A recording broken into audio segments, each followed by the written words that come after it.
English spoken की class में आज हम पढ़ेंगे सब्जेक्टिव केस के बारे में। सब्जेक्टिव केस के उपयोग करके हम सेंटेंस कैसे बनाते हैं इसे भी सीखेंगे और सब्जेक्टिव केस के साथ वर्ब का उपयोग करके हम सेंटेंस कैसे बनाते हैं इसे आज के क्लास में हम सीखेंगे।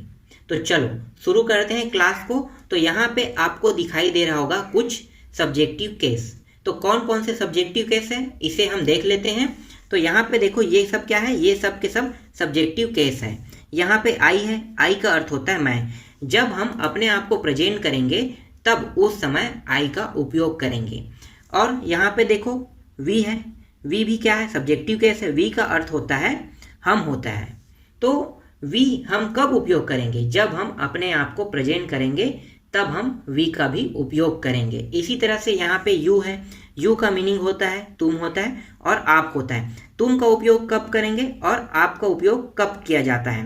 अर्थ तो दोनों का एक ही रहेगा, क्या रहेगा, तुम चाहे आप लगाओ, दोनों में हमें यू ही लेना है। लेकिन तुम का उपयोग और आप का उपयोग कब किया जाता है, जब आप अपने से छोटे को संबोधित करते हो तो तुम का उपयोग किया जाता है। और जब कोई व्यक्ति आपसे बड़ा है या आपके बराबर है और आदरणीय है तब वहां पे आप का उपयोग करते हो। इसी तरह से यहाँ पे देखो ही है, ही का अर्थ क्या होता है, वह होता है। ही जो है वह होता है और सी का मतलब भी वह होता है। तो दोनों क्या है, दोनों का अर्थ तो वह होता है। तो दोनों के लिए हम क्या ही और सी दोनों को लगा सकते हैं? नहीं, दोनों के जो उपयोग है वो अलग अलग है। ही का उपयोग मेल पैटर्न के लिए होता है और सी का उपयोग फीमेल पैटर्न के लिए होता है। मेल मतलब पुरुष और फीमेल मतलब महिला। तो जब पुरुष की बात हो तो हम ही का उपयोग करेंगे और जब महिला की बात हो तो हम सी का उपयोग करेंगे। इसी तरह से यहाँ पे ईट है, ईट का अर्थ होता है यह होता है। दे का अर्थ होता है वे होता है। और यहाँ पे है नेम है, नेम के साथ भी हम सब्जेक्टिव केस उपयोग करते हैं। जैसे कि मैं कह रहा हूँ राम जा रहा है, श्याम जा रहा है, मोहन जा रहा है। तो ये भी क्या है, राम श्याम मोहन ये सब के सबको प्रेजेंट कर रहा है ना। तो राम जा रहा है, मोहन जा रहा है, तो ये भी क्या होगा, नाम भी जो है ना वो भी एक सब्जेक्टिव केस होगा। अब हम सब्जेक्टिव केस के उपयोग करके सेंटेंस बनाते हैं। तो यहाँ पे हम सब्जेक्टिव केस आई को लेंगे और आई का उपयोग करके हम सेंटेंस बनाएंगे। और जो सब्जेक्टिव केस है इसके साथ हम वर्ब का भी उपयोग करेंगे। तो हम आज के क्लास में सीखेंगे कि सब्जेक्टिव केस और प्लस वर्ब दोनों को मिलाकर सेंटेंस कैसे बनाया जाता है। तो चलो इसको भी स्टार्ट करते हैं। तो यहाँ पे देखो, यहाँ पे मैंने लिखा है आई एम गोइंग। तो आई एम गोइंग का मतलब क्या है, मैं जा रहा हूँ। इसका अर्थ होता है मैं जा रहा हूँ। तो ये आप कब लगाओगे या आप इसे कब बताओगे कि मैं जा रहा हूँ, आप कब कहोगे? जब आप अपने दोस्तों के बीच बैठे हुए हो या आप स्कूल में हो या फिर कुछ ऐसी जगह पे हो जहाँ पे बहुत सारे लोग हैं। तो वहाँ पे या तो अपने दोस्तों को या किसी व्यक्ति को वहाँ पे आप कह रहे हो आई एम गोइंग। जब आप घर जाना चाहते हो या कहीं जाना चाहते हो तो आप डायरेक्ट इतना ही कह सकते हो, इतना ही कहना है आपको कि आई एम गोइंग।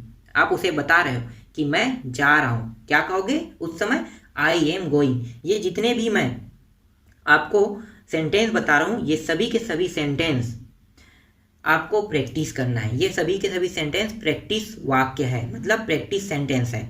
तो सभी सेंटेंसों का प्रैक्टिस करना है। तो कैसे करना है ये भी मैं आपको बता रहा हूँ। जैसे कि मैंने अभी कहा ना आई एम गोइंग, तो आई एम गोइंग किस जगह पे आप बोल सकते हो, आई एम गोइंग जब आप अपने दोस्तों के बीच बैठे हो या ऐसे बहुत सारे लोग हैं वहाँ पे बैठे हो और उनको बताना चाहते हो कि मैं जा रहा हूँ। तो वहाँ पे आप हिंदी में मैं जा रहा हूँ ना कह के आपको क्या कहना है, आई एम गोइंग कहना है। क्या कहना है, आई एम गोइंग। और इसकी प्रैक्टिस करते रहना है आपको, तभी आप इंग्लिश सीख पाओगे। अगर इसकी प्रैक्टिस नहीं करोगे तो आप इंग्लिश नहीं सीख पाओगे। और ये बेसिक टॉपिक है, पूरे के पूरे बेसिक से ही हम इंग्लिश सीख सकते हैं। अगर बेसिक हमें पता नहीं है तो आप इंग्लिश नहीं सीख सकते हो।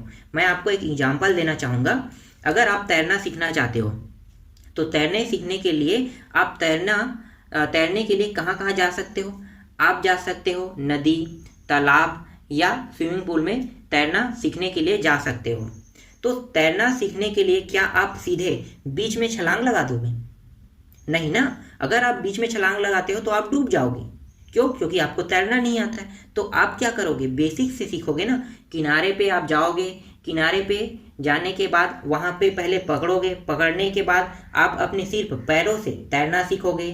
फिर धीरे धीरे क्या करोगे, आप उसी किनारे पे रहकर आप वहाँ पे हाथ को छोड़कर अब तैरने की कोशिश करोगे। क्यों ऐसा कर रहे हैं? क्योंकि आपको लग रहा है कि अभी भी मैंने पूरा तैरना नहीं सीखा है, डूब सकता हूँ। इसलिए जब आप डूबने की स्थिति आएगा तो आप फिर से किनारे को उसी समय पकड़ लोगे और फिर क्या होगा, फिर ऊपर आ जाओगे। तो ऐसे ही करते करते लगातार बहुत समय बाद आप तैरना सीख जाते हो। उसके बाद आप डायरेक्ट बीच में छलांग लगा सकते हो। तो इसीलिए मैं आपको यहाँ पे पूरा बेसिक टॉपिक सिखा रहा हूँ। आप इंग्लिश अगर सीखना चाहते हो, डायरेक्ट एक साथ बड़े सेंटेंसों को उपयोग करना सीखना चाहते हो, तो आप डायरेक्ट नहीं सीख सकते। आपको बेसिक पॉइंट पकड़ना ही होगा, और जब तक कि आप बेसिक नहीं पकड़ोगे तब तक के आप इंग्लिश नहीं सीख सकते। इसीलिए मैं आपको पूरा बेसिक टॉपिक सिखा रहा हूँ अभी। बाद में हम बड़े बड़े जो सेंटेंस है उसको भी बोलना और समझना और पढ़ना सीखेंगे। तो अभी जो मैं आपको बता रहा हूँ सिर्फ आप अभी उतना ही करो। तो चलो आगे देख लेते हैं। यहाँ पे अगला जो टॉपिक है वो आई एम वॉकिंग है। आई एम वॉकिंग कब आप कहोगे, जब आप कहीं पे जा रहे हो या चल रहे हो तो आपसे कोई पूछ देता है कि तुम क्या कर रहे हो, तो आप उसे कह सकते हो कि आई एम वॉकिंग। इसी तरह से यहाँ पे है आई एम रनिंग है। इसका उपयोग आप कब करोगे, जब आपसे कोई पूछता है कि तुम क्या कर रहे हो तो वहां पे कहोगे आई एम रनिंग। अगर आप रनिंग कर रहे हो तो आप उसे बताओगे कि मैं रनिंग कर रहा हूँ। तो आपको उसे हिंदी में नहीं बताना है, आपको किस में बताना है, इंग्लिश में। आप सभी जानते हो जब कोई हमसे कुछ सवाल पूछता है तो हम उसका जवाब हिंदी में देते हैं। जैसे कि किसी ने मुझसे पूछा कि तुम क्या कर रहे हो, और मैं उस समय रनिंग कर रहा था, तो मैं उसे कह दूंगा मैं दौड़ रहा हूँ। तो मैं दौड़ रहा हूँ कह के नहीं करना है, क्या कहना है आपको, आई एम रनिंग। उसका जवाब रहेगा आई एम रनिंग, ना कि मैं दौड़ रहा हूँ। समझ में आ रहा है आपको क्या कहना है, आई एम रनिंग कहना है। इसी तरह से यहाँ पे है आई एम सिंगिंग। अगर आप गाने गाने के शौकीन हो और आपसे पूछ रहा है कोई कि आप क्या कर रहे हो, तो क्या कहोगे, आई एम सिंगिंग। क्या कहोगे, आई एम सिंगिंग कहोगे। हिंदी के शब्दों का उपयोग नहीं करोगे। किसका उपयोग करोगे, आई एम सिंगिंग, मैं गा रहा हूँ, इसका उपयोग नहीं करोगे। क्या कहोगे, आई एम सिंगिंग कहोगे। इसी तरह से और कुछ सेंटेंस है उसको भी देख लेते हैं। यहाँ पे देखो आई एम वेटिंग है। आई एम वेटिंग कब कहोगे, अगर आपसे कोई पूछ रहा है कि तुम यहाँ पे क्यों बैठे हो, तो आप कह सकते हो आई एम वेटिंग। बस इतना ही कह सकते हो, आई एम वेटिंग। अभी मैंने पीछे के शब्दों को और नहीं जोड़ा है, ठीक है। अभी आपको क्या कहना है, आई एम वेटिंग कहना है। इसी तरह से अगर आप लिख रहे हो तो आपसे कोई प्रश्न पूछ रहा है क्या कर रहे हो, तो आई एम राइटिंग कहना है आपको।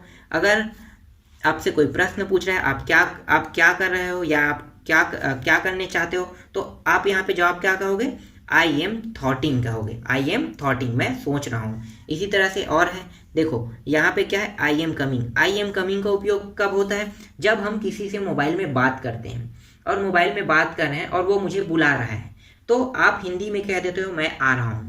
तो आपको हिंदी में मैं आ रहा हूँ ना कह के आपको क्या कहना है, आपको कहना है आई एम कमिंग कहना है। क्या कहना है, आई एम कमिंग। अब आपके मन में प्रश्न उठ रहा होगा कि यहाँ पे आईएनजी क्यों लगा हुआ है, क्योंकि पहले रूप में आईएनजी का प्रयोग लगना वर्ब का चौथा रूप को प्रेजेंट करता है। तो यहाँ पे वर्ब के चौथा रूप को प्रेजेंट कर रहा है, तो यहाँ पे आईएनजी क्यों लगा है। तो मैं आपको बता दूं कि आईएनजी का उपयोग हम तभी करते हैं जब कामों का होना प्रदर्शित करते हैं। कामों का होना प्रदर्शित करने के लिए उस सेंटेंस में आईएनजी लगता है क्रिया के साथ। तो आपको मैं यहाँ पे प्रूफ भी दिखा देता हूँ। देखो यहाँ पे लिखा हुआ है गोइंग।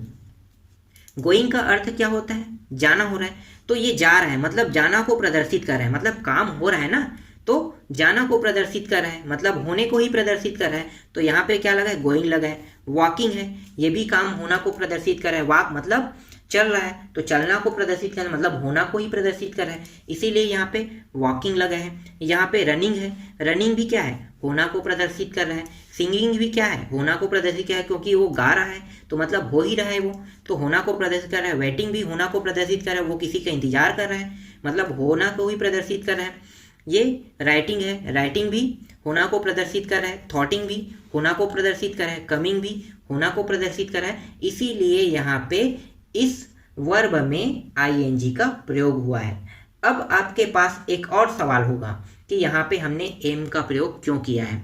तो एम जो है वो सेंटेंस को कंप्लीट करा रहा है, कंप्लीट कराने के लिए हमने एम का यहाँ पे उपयोग किया है। तो कंप्लीट कराने वाले बहुत सारे ऐसे शब्द है जिसका उपयोग हम करते हैं, जैसे कि एम भी एक शब्द है जो सेंटेंस को कंप्लीट कराता है, इज भी एक शब्द है जो सेंटेंस को कंप्लीट कराता है, आर भी एक शब्द है जो सेंटेंस को कंप्लीट कराता है। तो सेंटेंस को कंप्लीट कराने के लिए इसी तरह से इज, एम, आर और भी बहुत सारे हैं, उन सभी का हम उपयोग करते हैं। तो कब उपयोग करेंगे इसके बारे में बाद में हम चर्चा करेंगे, अभी फिलहाल इसे अभी जान लेते हैं। और इसे हम अक्सर, जो अभी मैंने आपको सेंटेंस बताया ना, वो अक्सर हम बोलते रहते हैं।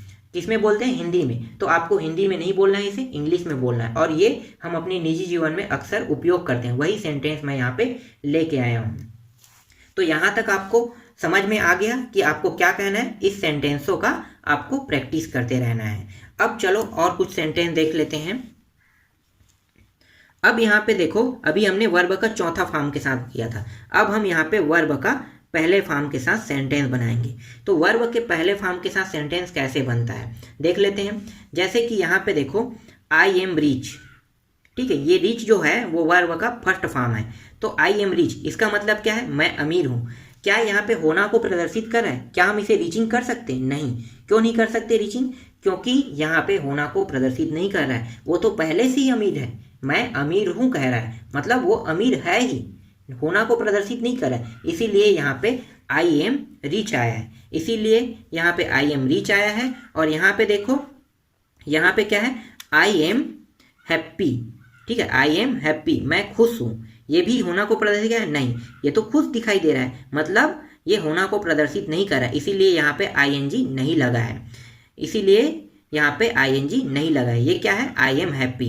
तो अगर आपको किसी को बोलना है कि मैं खुश हूँ, तो आप क्या बोलोगे? आई एम हैप्पी बोलोगे। कोई आपसे सवाल पूछ रहा है क्या आप खुश हो, तो आप कहोगे हाँ मैं खुश हूँ, आई एम हैप्पी। यहाँ पे हम कुछ और सेंटेंस देख लेते हैं। तो यहाँ पे देखो, यहाँ पे लिखा हुआ आई एम ब्रेव। ब्रेव का मतलब क्या होता है? बहादुर। तो ये आई एम ब्रेव, इसका मतलब मैं बहादुर हूँ। तो अपने आप को जब आप बहादुर दर्शाओगे तो वहाँ पे आप कहोगे आई एम ब्रेव। क्या कहोगे? आई एम ब्रेव कहोगे। इसी तरह से आई एम राइट कहोगे। अगर आप सही हो तो क्या कहोगे? I am right. आप इसे बोल सकते हो, ये बोलचाल की भाषा ही है। मैं आपको जो बता रहा हूँ ये पूरे के पूरे बोलचाल की भाषा है। क्या कहोगे जब आप सही होगे? तो आई एम राइट कहोगे। इसी तरह से कुछ और दिए हुए हैं, उनको भी देख लेते हैं। तो यहाँ पे देखो, यहाँ पे और सेंटेंस है, आई एम ब्यूटीफुल। इसका मतलब क्या होता है? मैं खूबसूरत हूँ। तो अगर आप अपने आप को खूबसूरत बताना चाहते हो तो आप क्या बोलोगे? आई एम ब्यूटीफुल बोलोगे। अगर आप अपने आप को ईमानदार बताना चाहते हो तो क्या बोलोगे? आई एम हॉनेस्ट बोलोगे। क्या बोलोगे? सॉरी, हॉनेस्ट नहीं होता है, ये एस साइलेंट होता है, ऑनेस्ट होता है। आई एम ऑनेस्ट बोलोगे अगर आप अपने आप को ईमानदार बताना चाहते हो तो अभी हमने क्या सीखा? अभी हमने सीखा कि सब्जेक्टिव जो केस है उसके साथ वर्ब का प्रयोग। सब्जेक्टिव केस क्या है? आई है। आई के साथ हमने वर्ब का प्रयोग सीखा। अब कुछ वर्ड भी है, तो वर्ड के साथ भी सब्जेक्टिव केस का उपयोग होता है। सभी के साथ नहीं होता है, कुछ के साथ ही होता है। तो वैसे ऐसे शब्द जिसके साथ सब्जेक्टिव केस का उपयोग होता है, उन सेंटेंसों को भी देख लेते हैं। तो चलो देखो, यहाँ पे सब्जेक्टिव प्लस वर्ड, मतलब सब्जेक्टिव के साथ कुछ वर्ड जिनका उपयोग होता है, उनको भी हम यहाँ पे देखेंगे। तो यहाँ पे मैंने लिखा है आई एम स्टूडेंट, मैं विद्यार्थी हूँ। क्या कह रहा हूँ? मैं विद्यार्थी हूँ। यहाँ पे अगर मैं विद्यार्थी को प्रेजेंट कर रहा हूँ तो मैं यहाँ पे लिखूंगा आई एम स्टूडेंट लिखूंगा, मतलब मैं स्टूडेंट हूँ। समझ में आ रहा है? आपको समझ में आ रहा है कि नहीं आ रहा है? कि यहाँ पे मैंने स्टूडेंट, मैं स्टूडेंट हूँ, ये क्या प्रेजेंट कर रहा है? अपने आप को प्रेजेंट कर रहा है। यहाँ पे ये जो टॉपिक है ये होना को प्रेजेंट कर रहा है। होना को प्रेजेंट कर रहा है। जो मैंने पहले बताया था वो वाला होना नहीं, ठीक है, उस होने में काम का होना प्रेजेंट था, ठीक है। आईएनजी किसमें लगा था? काम के होने को प्रेजेंट कर रहा था, लेकिन यहाँ पे सिर्फ होना को प्रेजेंट कर रहा है। जैसे कि वर्तमान स्थिति में देखो, तो मैं अभी क्या हूँ? मैं एक टीचर हूँ, तो मैं क्या कहूँगा? I am teacher. समझ में आ रहा है? मैं अभी आपको पढ़ा रहा हूँ, मतलब मैं एक टीचर हूँ, तो मैं क्या कहूँगा? आई एम टीचर कहूँगा। समझ में आ रहा है? तो होना को यहाँ पे प्रदर्शित करने वाले शब्दों के साथ ही सब्जेक्टिव केस लगता है। ठीक, तो वर्ड में जो सब्जेक्टिव केस लगता है वो किसके साथ लगता है? होना को प्रेजेंट करने वाले शब्दों के साथ ही सब्जेक्टिव केस लगता है। इसी तरह से और देख लेते हैं कुछ। यहाँ पे है आई एम लीडर, इसका मतलब क्या है? मैं नेता हूँ। आई एम लीडर, तो ये भी क्या है? मैं नेता हूँ, मतलब मैं नेता के रूप में काम कर रहा हूँ या फिर मैं नेतागिरी कर रहा हूँ, इसीलिए यहाँ पे प्रेजेंट क्या हुआ है? I am leader. इसी तरह से देखो, आई एम डॉक्टर, बोलते भी हो I am doctor, I am engineer, तो I am doctor, I am engineer, जो आपके वर्तमान स्थिति में होना को प्रेजेंट करता है, ऐसे वर्डों का उपयोग हम सब्जेक्टिव केस के साथ करते हैं। समझ में आ गई ये टॉपिक? तो हमने यहाँ पे आई से कुछ सेंटेंस बनाना सीखे और इन्हीं सेंटेंस का आपको प्रैक्टिस करना है। क्या करना है? प्रैक्टिस करना है। और ये बहुत ही आसान सेंटेंस है जिसको आप अक्सर अपने जीवन में, दैनिक जीवन में बोलते रहते हो, वही सेंटेंस का हमने यहाँ पे उपयोग किया है। तो आज की क्लास में बस इतना ही।